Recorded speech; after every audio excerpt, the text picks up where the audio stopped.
Membe, I'm sure you heard that. You know that in that particular department, your other members of the East African community, namely Kenya, Uganda, and Rwanda, they seem to be ahead of you. What are you doing about this important issue of dual nationality for your people in the diaspora?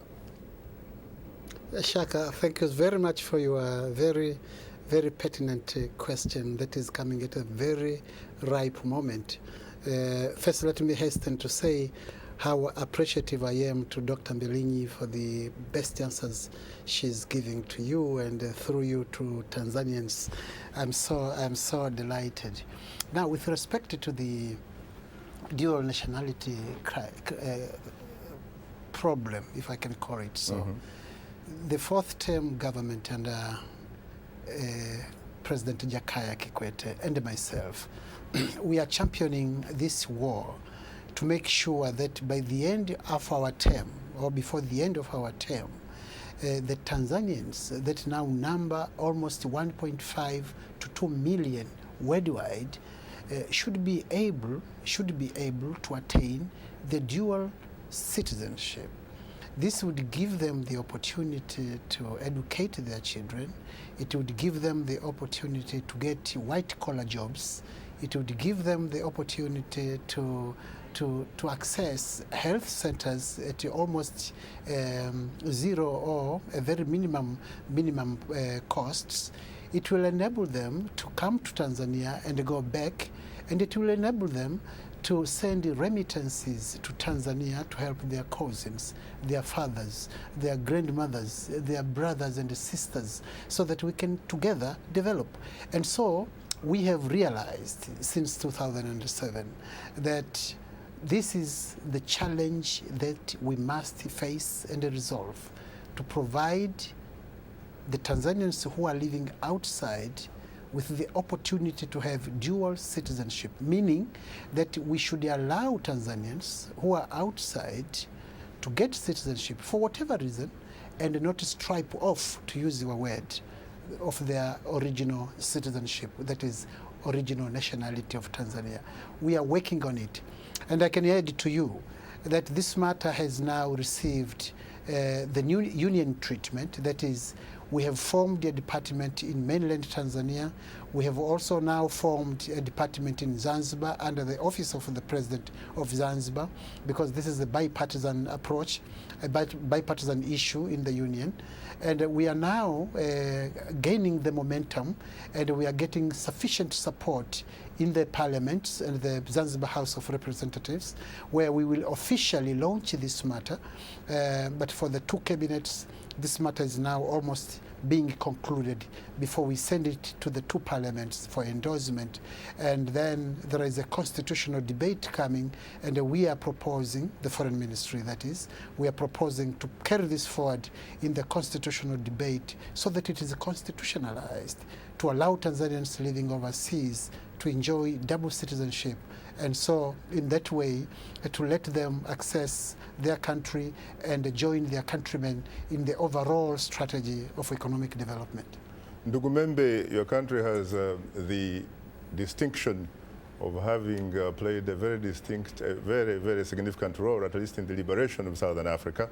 And it used to be frankly seen as the mecca for African liberation.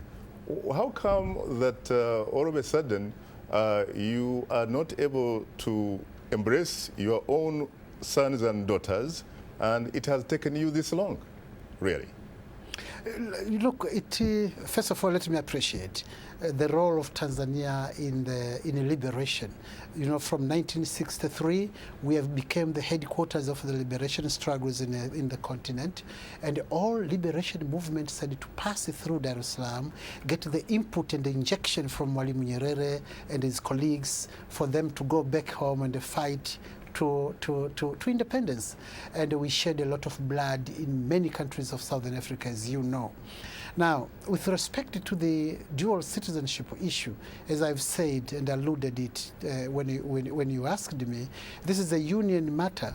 And so while taking this on board, we had to make sure that we take with our Zanzibar counterparts on board. Remember, there was a revolution in Zanzibar against the Arabs.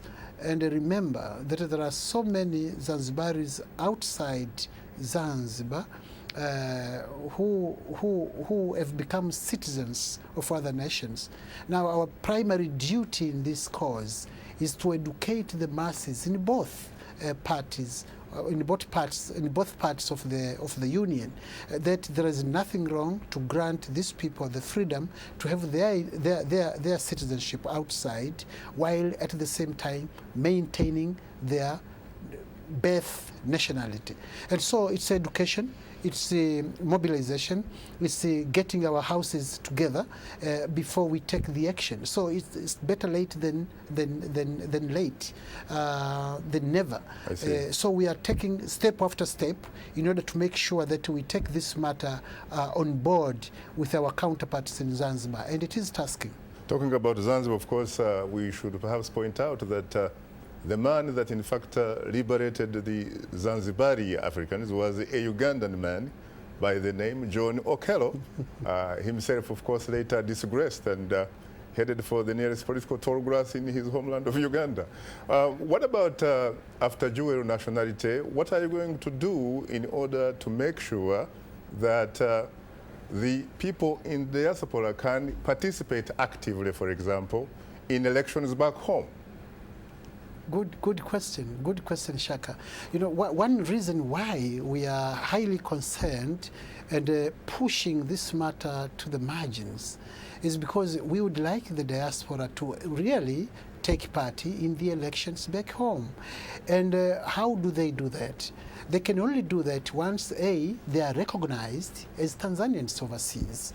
Now, the current status, immigration status that is, do not recognize any Tanzanian who has acquired citizenship outside as a Tanzanian. And so we want to get rid of this matter. We want citizenship to prevail so that we get the real statistics of who are the Tanzanians outside, and then upon registration, they should be allowed to vote and choose their leaders or get chosen. And so this is one reason why we are pushing the dual citizenship issue straight away.